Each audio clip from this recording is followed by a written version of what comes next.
6 जून Nobel पारितोषिक विजेते German भौतिकशास्त्रज्ञ कार्ल ब्रॉन यांचा जन्मदिन।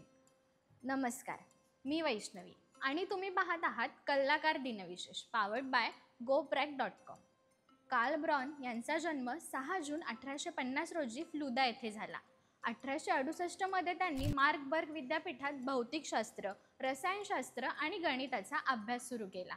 1872 मध्ये त्यांनी कंपन करणाऱ्या तारांवर प्रबंधासह PhD केली। 1897 मध्ये त्यांनी पहिले कॅथोड रे ट्यूब CRT आणि कॅथोड रे ट्यूब ऑसिलोस्कोप बनवले। CRT हा पूर्णपणे इलेक्ट्रॉनिक टेलिव्हिजन विकसित करण्यात आधारस्तंभ बनला, जो 20व्या शतकाच्या अखेरीस LCD स्क्रीनची ओळख होईपर्यंत प्रत्येक TV आणि कॉम्प्युटर स्क्रीनचा भाग होता।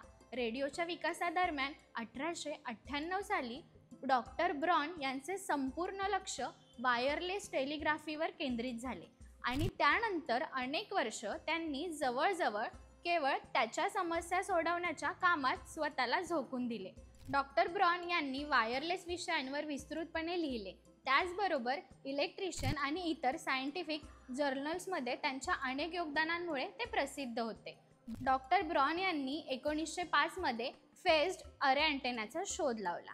त्यांनी नोबेल पारितोषिक व्याख्यानात दिशात्मक सिग्नल प्रसारित करण्यासाठी 3 अँटेनांची काळजीपूर्वक व्यवस्था कशी केली याचे वर्णन केले।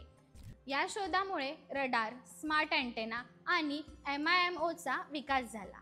वायरलेस टेलिग्राफीच्या विकासात अमूल्य योगदान दिल्याबद्दल कार्ल ब्रॉन यांना 1909 रोजी भौतिकशास्त्राचे नोबेल पारितोषिक देण्यात आले। कशी वाटली ही विशेष माहिती हे आम्हाला कमेंट करून नक्की सांगा। हा व्हिडिओ जास्तीत जास्त लोकांसोबत शेअर करा। असेच वेगवेगळे दिनविशेष बघण्यासाठी आपल्या कलाकार चॅनलला सबस्क्राईब करा। इंस्टाग्राम, फेसबुक पेजला फॉलो करा आणि बघत रहा कलाकार दिनविशेष पावर्ड बाय GoPrac.com।